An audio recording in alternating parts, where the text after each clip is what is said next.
Hello, everyone. It's Shane Kanto, your Wasteland Reviewer, and welcome to Lost in the Wasteland, where I get to interview somebody and learn a little bit more about their perspective on movies.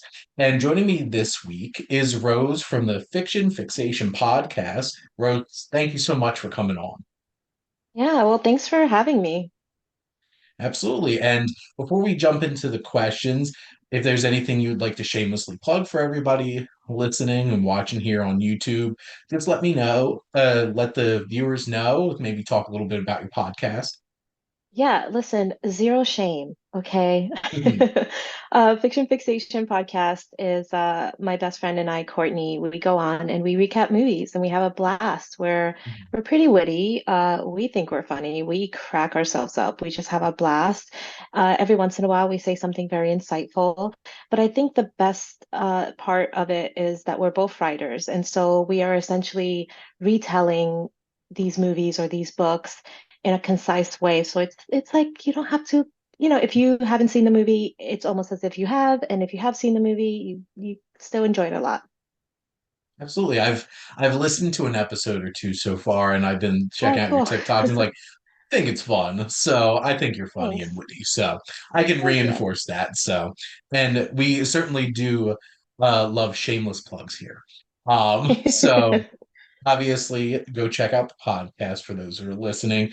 But as we jump into this, I always like to ask this first question because most people either have a very specific answer or they're like, why the hell would you ask me this? This is hmm terrifying. But what's your favorite film? That is terrifying. That is terrifying. It's like when someone asks you what your favorite song is. But I guess what my instincts tell me is when I was younger, when I was little, my favorite movie was Jumanji with Hmm. Robin Williams. That was my favorite movie. I would watch it over and over again. And then as an adult, my favorite movie is Gladiator, although I haven't seen it in a very long time. Well, I love Gladiator. hmm Um, I might be watching that this coming month for a marathon with some of my friends. And it's Nice. very interesting that we're getting a what 24 a 24-year later sequel that's coming out for Gladiator this year. Wait, what? So Ridley Scott apparently is coming out with a sequel to this. Um, and I have no idea what it's about, except Hmm. apparently it focuses on the son, like Commodus's nephew, all grown up at this point. So Wow, be interesting. I also heard that like ballooned the budget and it cost like $300 million. I'm like, way to of go, Ridley course. Scott. I'm sure it'll make a profit now. Ah. Yeah. But no, I'm a big fan of Gladiator and love Russell Crowe. And he Yeah. certainly is fantastic. And Joaquin Phoenix was on that string of like he was so good at being a horrible human being Yeah. and wanting to root against him. But I also have a big soft spot for Jumanji as well. I also watched that a lot hmm when I was growing up. The It's definitely, VHS. yep, absolutely. Love Robin Williams. Now, Rose, what's your earliest memory of going to the movies?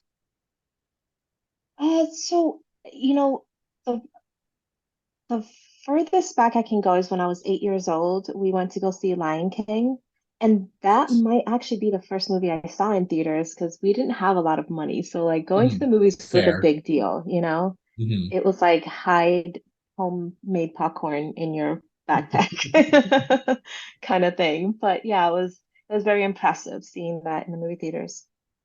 Oh, that must have been fantastic because I hmm definitely had my Lion King VHS and watched that a For lot sure. growing Yeah. up. And of course, when it came out of the vault, have it on Yeah. DVD too. So I wonder, because okay, so I grew up in New York, and the VHS tapes that I had, because I had a lot of VHS tapes, but they were the bootleg ones that they would sell on the streets of New York. And so It's, essentially, there were these guys that would go with like camcorders and like slump back in a seat and yep. record the movie. And you would see like people getting up and going to the bathroom, and you would see like people's heads. Like those were my VHS tapes. I actually went to a flea market when I was a Okay. kid and Yeah. found Small Soldiers on VHS there. And I'm like, this is still in theaters. And like, Yeah. got my got my mom to buy it. And then you watch the tape and it had an FBI warning going on the bottom, like this hmm is not for like public use. I'm just like, Right. oh, I so know. you got those two Oh, kinds of bootlegs, the filmed in a yeah. theater ones and the ones that were never meant to actually be out in public. So Oh, so like they stole it from the production? It was like a probably production they copy? probably made copies and then were Man, selling them. that's I was always terrified when I would see the FBI warning. Yeah. I was always like, oh my God, the FBI is gonna come burst into my door. It's like, don't be a pirate. Yeah, Buy your yes, movies. yes. Um, that's the reason, like, when I get like press screening links, it's my name or my email address just plastered across the screen. It's like, we know if this Yeah, gets out, it was you. that's So, smart. That's smart. Shane is a very common name though, so it could be another Shane. well, I don't know how many Shane Contos are there. I could look it up, but no, well, especially when they put your email address, I'm like, yep, Hmm. that's me. And sometimes it's like cross the whole screen. I'm like, The how am I whole supposed? time? Yeah, Oh my really, gosh. it really depends on the movie. Oh Sometimes I'm just like, wow. wow, you're being very aggressive about this. Yeah. But fun. Now, shifting back to some questions about some of your favorite things when it comes to movies. What's your favorite genre of movies? Ooh, I like darker movies. I don't like horror or um, you know, scary movies necessarily, but I do like thrillers. I do like twisty thrillers, and I think it's just because I'm a writer and I tend to guess where a script is going. Mhm. And so I need lots of twists. I need lots of surprises. Otherwise, I'm going to be pretty bored. Got to subvert your expectations. Hmm. Um, I definitely understand that. And I know when I'm watching movies, I try to do my best to be like, I don't want to think about it too much. Because like I don't want to see exactly where this is going. And then it'll be like, you didn't see that coming. I'm like, I was actively trying not to be perfectly Yeah, honest. yeah, But like yeah. sometimes you're just like even something like Kung Fu Panda 4 that I just went to see this week, and I'm just like, I saw something coming a mile away. I'm like, Mm. oh, well, I think this is where this movie is going. And The then betrayal. I'm just like, yep, that was exactly what I was expecting to happen. But to be Yeah. fair, that all movie's also mainly geared towards kids, so it's not like geared towards like a 30 something year old watching Kung Fu Panda. So Right. I saw that too. I enjoyed it. I did see it a mile away as well. I mean, there's only so many types of stories that can be told. yeah. So at a certain point, storylines are predictable. And Mhm. I think there is like a comfort in predictability too. There's a comfort in knowing where something is going Mhm. because you know what genre you're watching, right? So if you're watching a romance, you know they're going to end up together. And if they don't, then you'll be like, what the hell? Like, what the heck was that? Like, yeah, it's a shock, it's different, but that's not what you signed up for. Yeah, I just watched Irish Wish, the new Lindsay Lohan rom-com that came out on Oh, Netflix, and I'm like, yep, it's another Netflix rom-com. It's exactly where this is going. And there are a lot of people that do love that comfort. I'm not one of them. really? I'd rather have a movie like really surprise me and take me in a different direction. But a lot of people, it's like, don't feel that way. And it's just like, why do trailers give away so much? Because there's a comfort in knowing where the movie's going to go. And then there's Right. others who are like, I have friends who will actively show up late to movies so they can miss all the trailers. And I'm like, I'd be in my seat, like ready Yeah. to go at the beginning of the movie. But Yeah, no, yeah. it's thrillers are definitely one of those kinds of genres where it's like there's a lot of room to try to put you on the edge of your Hmm. seat and shock you Yeah. and surprise you. And there's some great ones. Yeah. Big Silence of the Lambs fan, Seven. They're definitely like certainly dark Yeah. thrillers, but they do the job. Now, Rose, who's your favorite filmmaker if you had to pick one?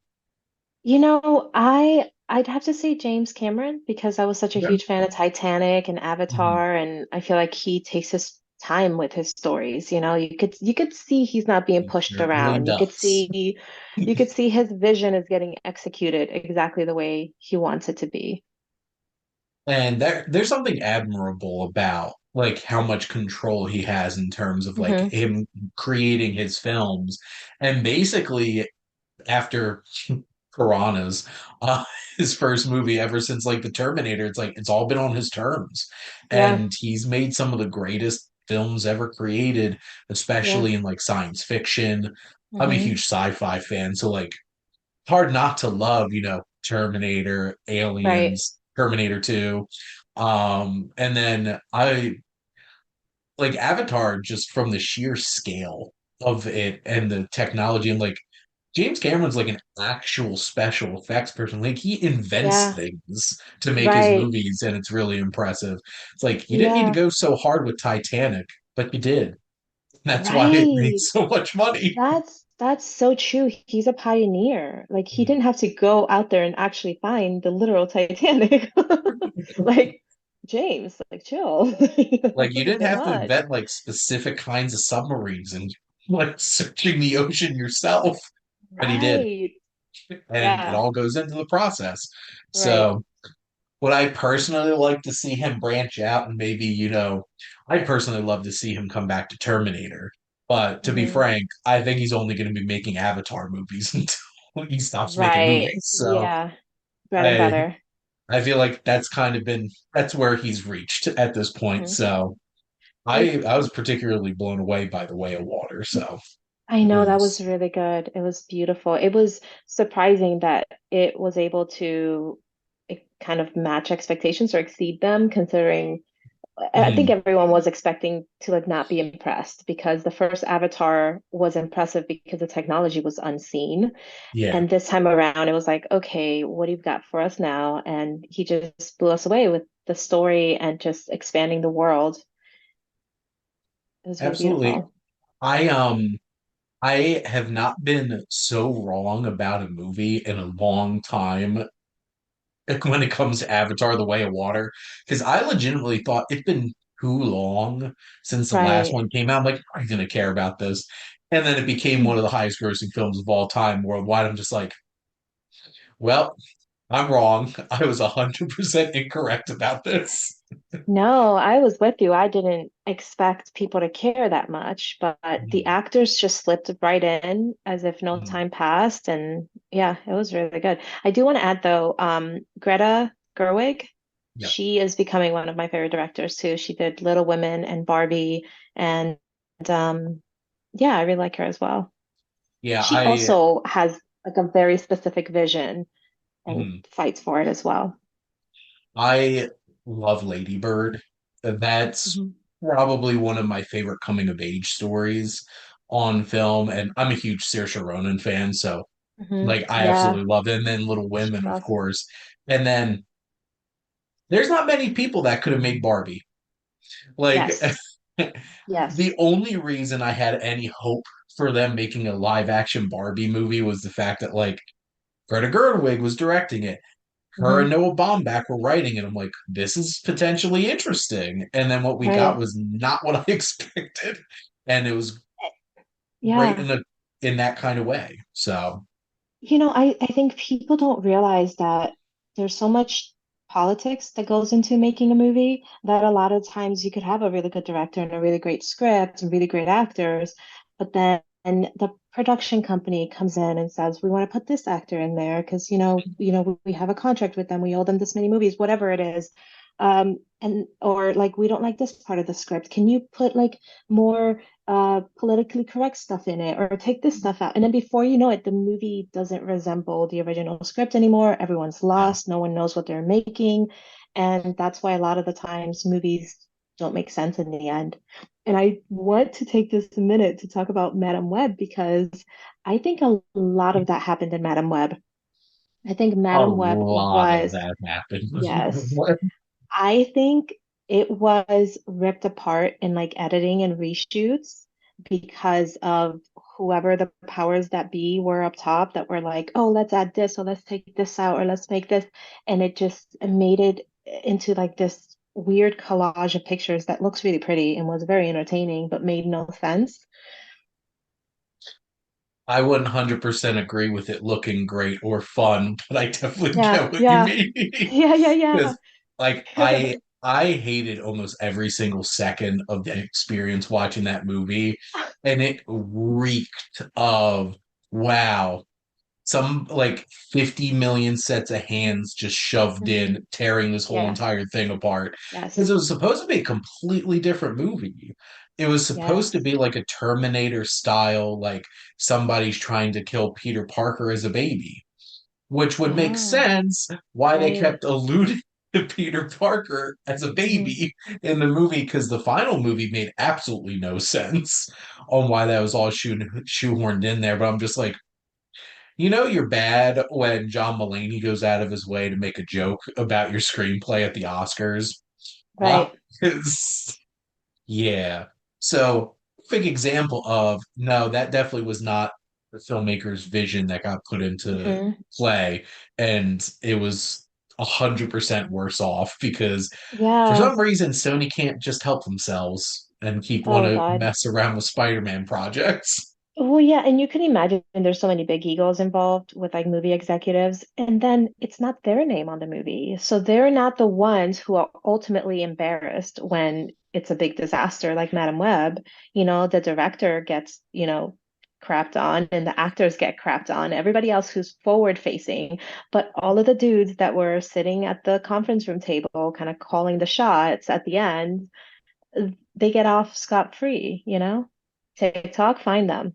It Find is Dakota. them. It is Dakota Johnson that has to sit there looking Yeah. extremely unamused, having to talk about this movie over and Listen, over and over again. unamused is Dakota Johnson's spirit animal. Okay, that's her face. That's all it does. I haven't seen a single movie she was in where she looked like she wanted to be there. She always looks like she's being held hostage in every single movie. It definitely 100% felt that way watching every single second of Madam Web with her in it. So, It was fun though. Like if you take away the expectation of it making sense, it was just so camp, it just took itself so seriously and it was silly and it was fun. I mean, I laughed a lot. I actually just dropped my recap on TikTok. there you go. I'll have to check it out. Yeah. Because like I had some friends that were like, I had so much fun watching this, and Hmm. there I am on Valentine's Day with my wife, just sitting there miserable for 2 hours, and so was my Oh, wife. Just oh both of no. both of us came out of the movie like that was one of the worst things I've seen in Oh a my long time, gosh. Did and you know going into it? Because a lot of people kind of knew it was going to be bad. Did you know? I knew it was going to be bad the second they announced it. To be Hmm. perfectly honest, I'm like, why are they making a spin-off of Madam Web?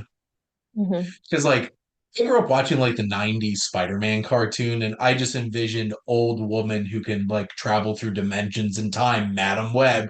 And I'm like, Yeah. Dakota Johnson Hmm. as Madam Web? Yeah. And then I had low expectations from there. And then stuff actually started coming out about the movie. I'm like, and like Morbius came out. I'm like, wow, this came out. I'm like, Sony, just stop. Yeah. Just stop right now. Yeah. At least I have like fun watching the Venom movies, even though they're Hmm. complete nonsense too. Yeah, But Venom like was fun. Yeah. I had fun watching Tom Hardy basically having fun with himself as Right. Venom was Yeah. arguing with himself. Yeah, So, yeah. there's at least that. Now, about actors looking in front of the camera, who are some of your favorites? Ooh, Rachel McAdams. I love her. I feel like she has just really great chemistry on screen that she Mhm. brings with any actor or inanimate object. Like she just has chemistry exuding from her. Um, I also love Denzel Washington. I love me some Denzel Washington. Yeah. Well, it'll be nice for you to know. I'm pretty sure Denzel Washington's in Gladiator too. It Oh my God, that's exciting. is exciting. I love Rachel McAdams. I love Rachel McAdams since Mean Girls. And Hmm. she was so fantastic in that. I love Game Night. That movie should That's a good not have one, been yeah. as great as it is, and I love Yeah. every second of it. And her and Jason Bateman are so good together. Mhm. And even though they give it away in the trailer, the whole like guy getting sucked into the plane, she's like, no. And like that whole reaction is perfect because she's so Yeah. delightful. And I loved her in Are You There, God? It's Me, Margaret. And I've never seen that. it's based off of like Judy Bloom book. Okay. Um, it is weird seeing Rachel McAdams playing moms now in Mm, movies. You know, when you reach that point, you're just like, oh, this yeah. actor or actress is playing parents now. They're in parent role Yeah. territory. It's Or like, like, oh no. or when you see like the new up and comers, like Timothy Chalamet, and you're just like, Yeah. oh, this infant is now the new hot guy in Hollywood. You're like, okay, you know? It's funny because when he got cast in Dune, then I'm like, I saw the original Dune and I've read the book and I'm like, think he's gonna intimidate me at all. Really see this. And then I saw Dune Part Two and I'm like, wow, Timothy Chalamet actually looked like he could intimidate No somebody. spoilers. No, I haven't seen Dune 2 yet. That is Trying to all I fig will say. Yeah, I'm trying to figure out a date night so I can take my husband. So my husband is a huge Dune fan. He Okay. read the book. He kept wanting me to watch the first, not the original one, but the, Dune Part Yeah. One. And I just like, sci-fi is not really my thing. I'm not really into it. But then he gave me a quick recap of kind of the backstory from the book. And so when I started watching the movie, everything made sense because there's so much information jammed into Dune Part One that Yeah. I think if you go into it blind, you're not going to absorb what's happening very well, especially me, my attention. I'm like, I have the attention span of a goldfish, so I just would not have been able to absorb it. So I had so much fun watching it, knowing what the story was. And now I'm excited for Dune Part Two. Yeah. Dune, the first Dune is very dense. So is the book. Mhm. Book's very dense. That's what I heard, Um, yeah. and which is why for the longest time people were like, you can't make this into a movie. And then Denis Villeneuve's like, sure you can. But It I do wasn't love, rushed though. Isn't that interesting? Like it mm, was dense, but it was perfectly paced. It didn't feel super rushed, like say, not to compare, because obviously these are on different spectrums, but the first Harry Potter movie it was so like rushed and every scene is like 30 chapters. Like, okay, go, next scene, go, go, go, go. You're a wizard, Harry. and I think So rushed. I think the big thing too is because kid pacing. Um, is when you're making a film geared towards children, it's like, well, they can't sit on anything. You got to keep this moving. And you definitely Yeah, feel that way about like the first couple of Harry Potter movies because like yeah, they were definitely geared towards kids. And then yeah. I feel like the movies kind of matured with They the did, yeah, time. So yeah. they kind of got rid of that a little bit. But like that's perfectly understandable, which is why we're getting a Harry Potter TV show Oh on my that. God, I cannot wait. I mean, I know it wasn't the thing back then to make TV shows. It was always like making series, like movie series. Yeah. But my God, these books were built for. I'm a huge Harry Potter fan, by the Yeah. way. I've read all the books multiple times, but yeah, these books were made to be TV shows. Yeah, I'm excited. Where is it? HBO Max? Yep. I think they announced it's HBO. gonna be like 20 it's gonna be 2026. I think it's gonna debut or something Oh, like that. So not a bit of a ways, but one season per book. There you that's go. amazing. I'm pumped. I'm so pumped. So's Warner Brothers. They're like I we'll know. be we'll be getting eyes on Max for forever. Um, Yeah. but also Denzel Washington's one of the greatest actors. Like he can make something like The Equalizer just add so much Ah, depth. I love those I movies, and I could love The watch him just Equalizer. destroy people for Yeah. 2 hours. Yeah, for sure. Especially the most recent one where he just like completely destroyed the whole entire mafia, Yes. Well, basically.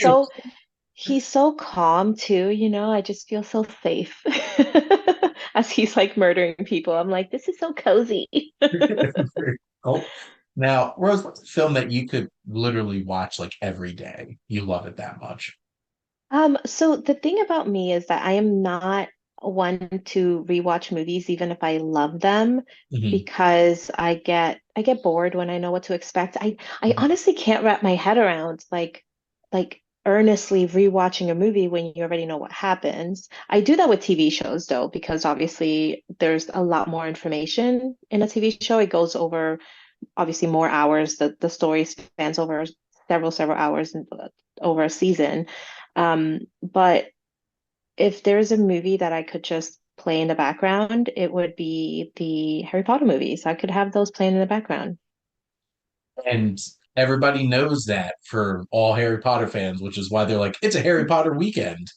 Yeah. They just play Any all of them all dude, weekend. listen, the second the weather drops below like 43 degrees, it's Mhm. Harry Potter marathon time. Okay. There you We're go. making butter beer. We're watching Harry Potter. That's that cozy feeling. hmm Now, Rose, what's a film that you feel close to because it connects to another interest of yours?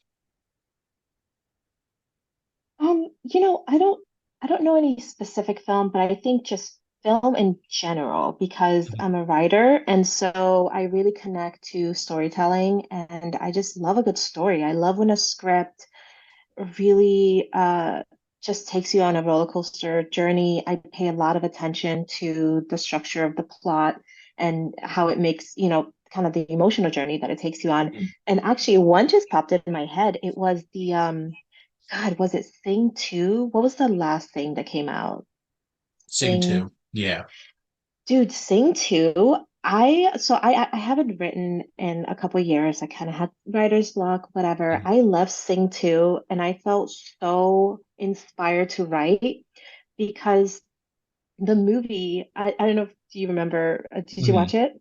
Yes. If you pay attention to that movie, it's a kids movie. It's silly. There's animals singing, like Yeah. on the surface, you're just like whatever. But what I find a lot of the times with these animated films is that there isn't as much politics involved in the making of these films, and the stories end up in their purest form at the end.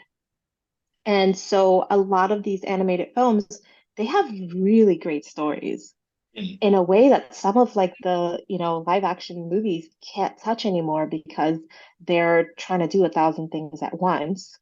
But yeah, so the Sing 2 movie, I just remember that it had so many black points and so many epic comebacks. So a black point in a story is that point where there's no return, there's no way back. Like you're at the, you've hit rock bottom. Sorry, I feel like my stomach is grumbling. No, that's it. So yeah, so a black point is when the character hits rock bottom and it feels like there's no way out of this desperate situation.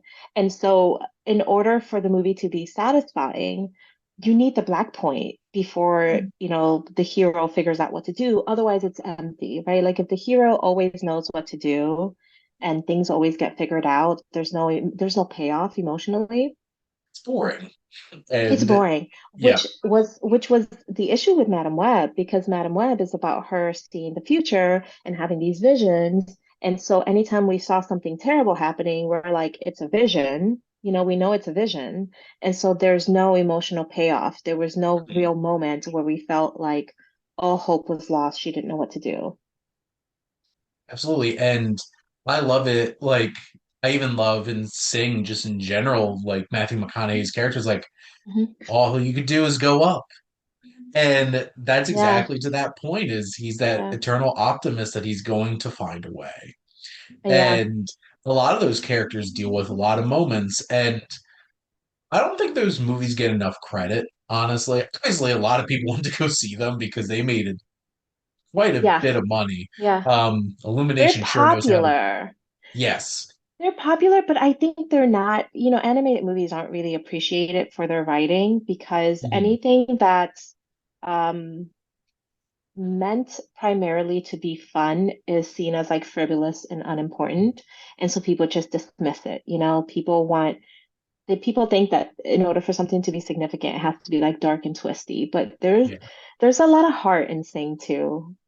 there is. And I would lie if I didn't feel a little something when, hmm Mono the lion was just like, I can't write anymore because of my dead wife. And it's just like him finally getting that moment of payoff. It's just like hmm he had the little Yeah. porcupine convince him to come, and then he finally performs, and Yeah. you're just like, it hits. It has Yeah, those it moments. does. So mhm. Like, what other movie with live, actors can you think of that had such an ensemble cast and they all got rich, just really fulfilling storylines? That doesn't happen in movies anymore. That's a challenging thing because usually when you go bigger, bigger the cast, bigger the stakes, they go bigger and bigger and bigger. And a lot of the times the characters are lost in the Hmm. shuffle. It's like my favorite Yeah. films of all time are Lord of the Rings. I I love love Lord of Lord the of the Rings Rings. Yeah. because it's like you get all those moments, and then you watch The Hobbit, and I'm like, how many unnamed hobbits, or like how many hobbits and Yeah. dwarves are in this movie that have like no characterization at all, and they're just there. Right. Yeah. Is it, I wonder if it's just part of the actor's contract, when they hire on like a bigger name actor that's like, I need to be in the film 30% of the time. And I'm sure that is part of their contract, right? Because they're looking to push their career forward and they're not going to waste time on a film that's not going to show them. Well, that's the thing too, unless they're an actor who really wants to work with a particular filmmaker, you want to Hmm. have like a big starring role. And I was just listening to Florence Pugh talk about this because Yeah. she was in Oppenheimer, didn't get a ton of screen time. She's in Dune Part 2, doesn't get a ton of screen time, but she's like, I'm getting to work with Christopher Nolan and Denis Villeneuve in these big projects. And it's like just being able to have those opportunities. Yeah. And I feel like if it's just like a big studio film, it's just like you get what you get. And the biggest Yeah. people are going to get the Yeah. spotlight. And because that's who they think that people want to see. So, I mean, she's a relatively big star, maybe not the mhm. biggest, but yeah, it's a good point that just the experience is good enough, for it to expand a career and to take their ego out of it, that it's not about being on the screen 30, 40, 50% of the time, that just being involved in this film is something to be proud of. And that's awesome. But yeah, honestly, people need to give Sing and Sing to a little bit more respect. I'm a sing to truther. There we go. Now, Rose, who's a movie character you feel like you connect with on a personal level? A character. Oh my gosh. Bella from Twilight. No, I'm just kidding. Edward from Twilight. Okay, this you're not gonna believe me. You're gonna be like, okay, that makes no sense. But I relate to oh God, what's her name? Wednesday Adams' mom. Morticia? Yes, I relate to Mhm. her a lot. I think externally she's bubbly, but she's dead inside, and same. So I relate to her. I feel like Morticia Adams is quite the vibe for a lot of Hmm. people. Yeah. And a lot of people like aspire to have like the Adams marriage, like that kind of spice of love between the two of them Right. too. So it's like I love watching the 90s ones, and Raul Julia Yeah. and Angelica Houston are just so perfect together. Yes. He's just like so big about Yeah. everything, and just like the kissing up the arm and everything, and she just seems like so Mm. nonchalant about it. Yeah. And here's the thing. Morticia Adams is quite the vibe. They have whole entire stores like Hot Topic that Hmm. are that vibe. So Right. it You know, definitely I heard resonates with people. I heard this interesting I heard this interesting thing about the Addams family, how they were created to be like this subversive um foil to like the suburban family of the time. Yeah. And it's interesting to note, like obviously there are obvious things like the darkness and how dark they are, but then the fact that the dad is so loving, it's like, ouch, that's subversive, you know what I mean? Like because Like 1960s, it's like, yep, a loving yeah, father. That's weird. right. Yeah, that was like really strange. Well, and that's a very interesting point because that's the whole thing. They are the subversion of like that 50s, 60s Mhm. Americana.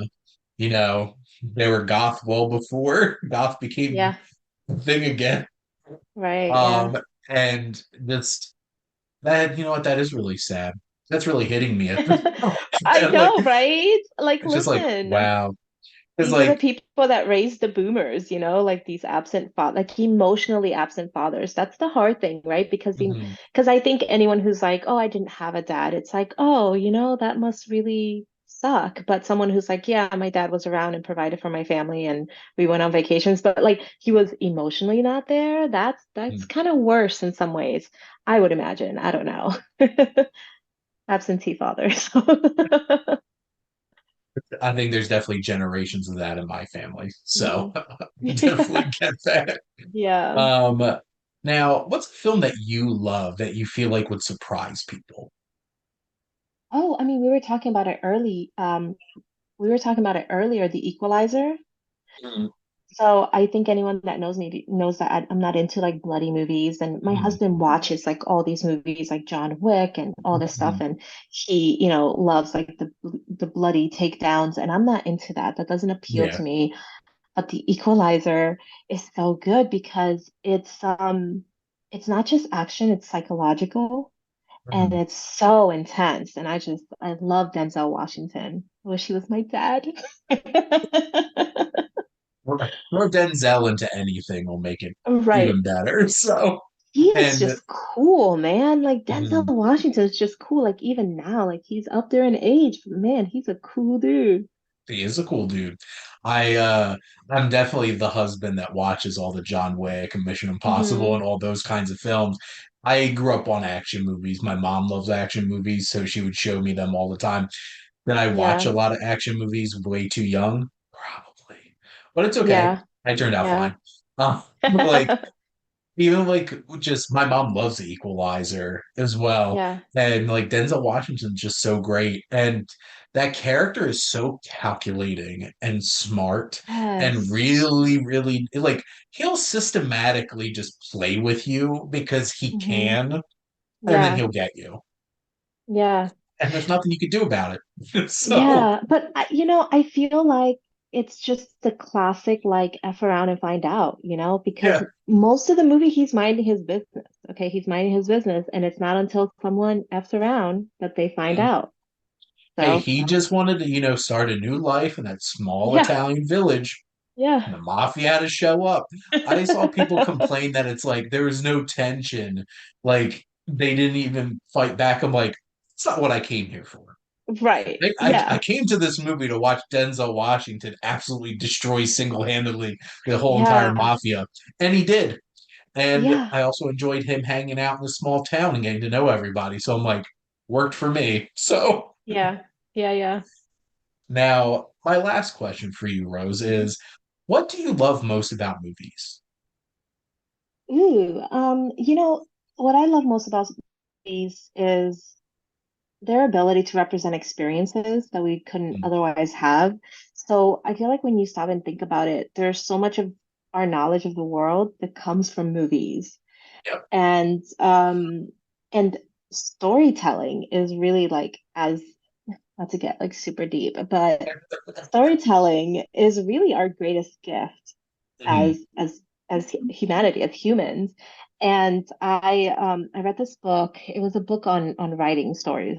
It was for writing, but it said how, before humans knew how to make fire, we were fire keepers. And so what that meant was that we would collect fire in the wild and we would keep it safe, right? So we would sit around it and keep it safe.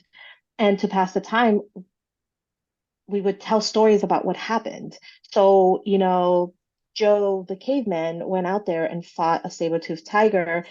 Whatever, I don't even know those are real. He was on a unicorn fighting a saber-toothed tiger. And he would tell the story so that other people could experience it. And that way they would know what to do when they face the same thing.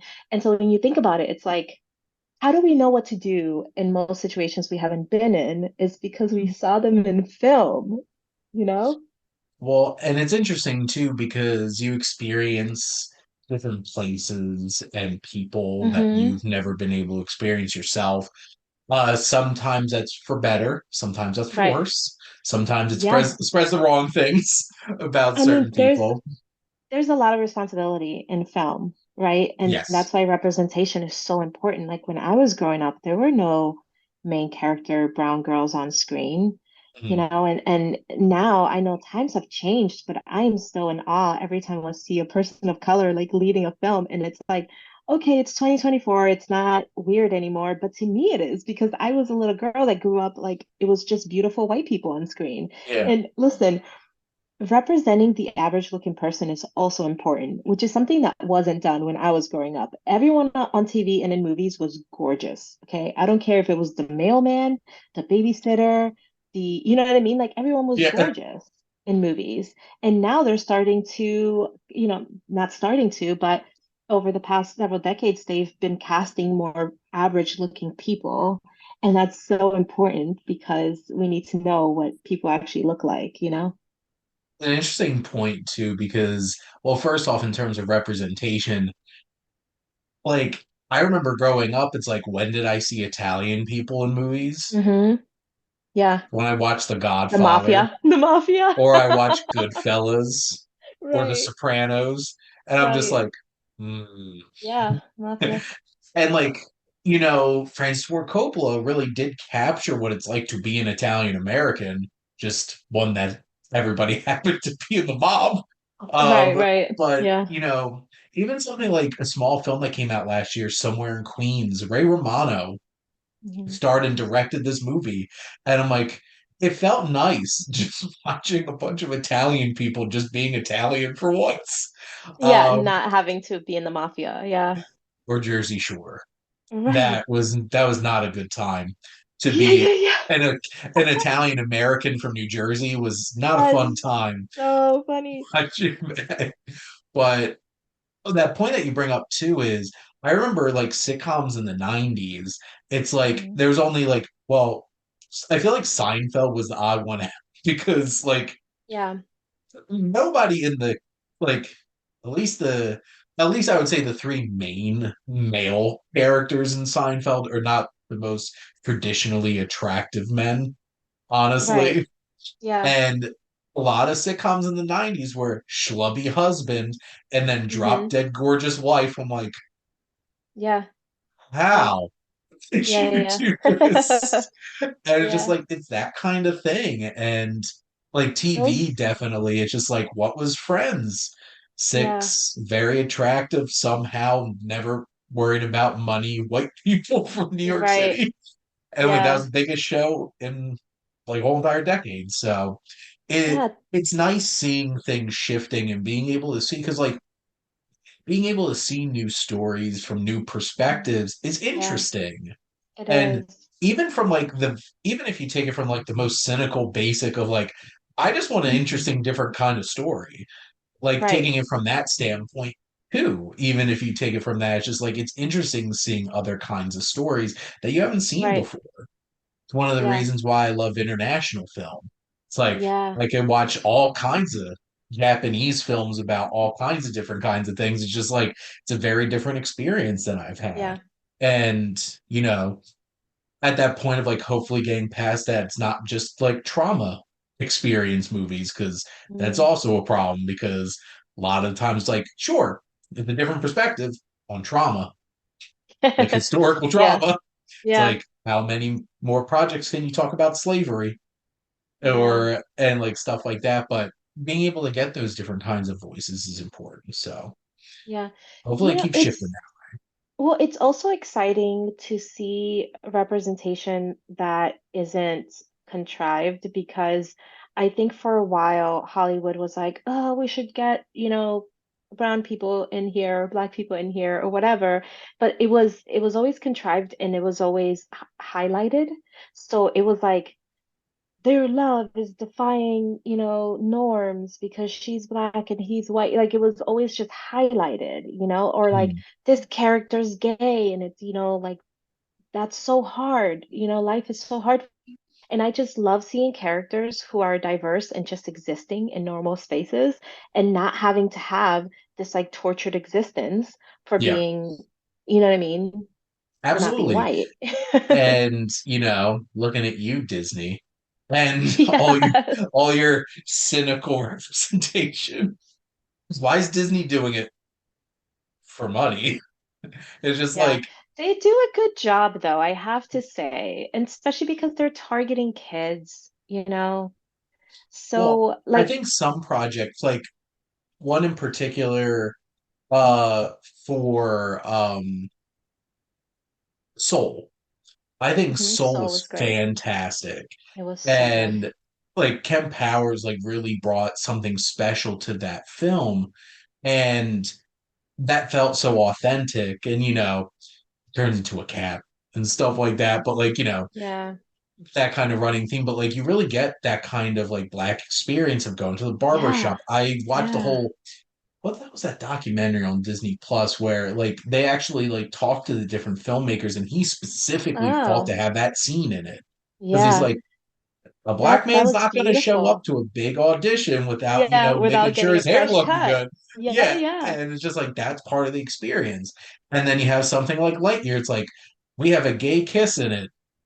Yeah. Two women pecked each other on the lips for half a second. Well, yeah, but I love that it wasn't a big deal. I love that. I mean, obviously, people made it a Other big deal, people but made it a big deal for right. no good But reason. I love when it's not a big deal in the movie. So, like in Soul, like a black guy's experience just being documented. We Yeah, need that. Like kids need that. There's a lot of kids in America that live in places where they don't know anyone of color and don't have any. Yeah. I I grew up that experience. Yeah. I had like basically out of 180 something kids in my graduating class, I could count how many of Yeah. them were not white on one hand. Yeah. That's the That's a white experience that stuff. I grew up with. It's a white bread town, Hmm. Haddon Dome, as we call it, because it's just six generations of the same families. Like I went to college and I'm like, Rider University was not the most diverse at the time, but like it was diverse to me. I'm just Yeah. like, this is a whole new world. But It's it is important, and that's the power of film. yeah. And because like why one of the reasons why I think film's so powerful is because it hits on different levels. It isn't Yeah. just you're not just reading it, you're not just listening to it. It's a whole entire world come to Yeah. life on screen, and there's a lot of power in that. Hmm. So, Yeah. but well, that's certainly the power of storytelling is certainly one of the most important things about film. So, I could definitely appreciate your answer, Rose. Now, Thanks. how we wrap things up here on this show is my guest gets to ask me a question. So, what would you like to ask the Wasteland Reviewer? Okay, listen, you can't give the wrong answer. You have to have an answer and you can't give the wrong one. Quick. How many DVDs do you own? And I just looked at this 1,988. Oh, I really wasn't expecting you to know. Darn it. I have a spreadsheet 1,000, 1,000. 1,988. Do you know what my mistake was? Knowing that you are a statistics teacher and thinking that you don't track how many DVDs you have in your house. See, that's on me. That's on me because I really thought I was going to stump you because I looked behind you and I was like, there's no way in hell he knows how many DVDs he has. It's more Oh my gosh. off screen. It's I have an undergrad and master's of accounting. I Hmm. teach statistics and analytics. I have spreadsheets for everything. It's just who I am as a Yeah. person. Yeah, yeah, Like yeah. like I have monthly movie marathons with my friends that have Google Forms and like That's voting and all amazing. kinds of stuff like that's how I am. But Yeah. no, I do have 1,988 films on physical media. Wow. So So you're almost at 2,000. I came Are to they that getting realization. I'm like, wait a minute, I only need like 12 more. are they getting harder to find or are you still pretty easy? It's just started to get harder. Best Buy making their decision to stop selling physical media, that was a big blow to physical media. Disney making it harder to get physical media. Because like Disney, I know just made a deal with I think Sony Home Entertainment to make their DVDs move like their physical media moving forward. But like I shop on Amazon a lot. Yeah, as do many people. And you Yeah. can't buy like Disney releases on Amazon. I just tried to buy Poor Things on Hmm. Blu-ray for my friend for her birthday, and I couldn't shop on Amazon because they didn't have it. And Mm, because that's a Searchlight Pictures, it's part of Disney. So I had to go on like right. Walmart's website. Walmart's actually expanding their physical media.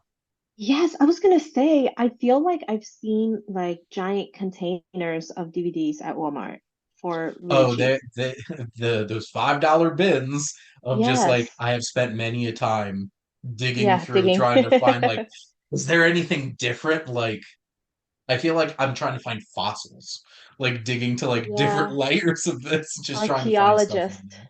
There you You're a go. cinematic archaeologist. Honestly, at some point, it's kind of going to be what it feels like because Right.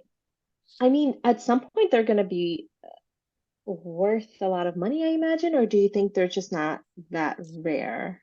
I don't know. It's hard for me to tell because generally how technology works is it becomes obsolete and then just kind of disappears. And then you have stuff like vinyls are popular again. Mm-hmm. Like I have a record player too. Um, Yeah, and it's one of those kinds of things like, you can buy something on Amazon or I was about to say Voodoo and it's Fandango Home now. Um, but if you look at the fine print, you don't own it. They could take it out of your right. library whenever they want. Right. Same with music. Yeah. And books, So, actually, digital books. yeah, so I'm like, you know what?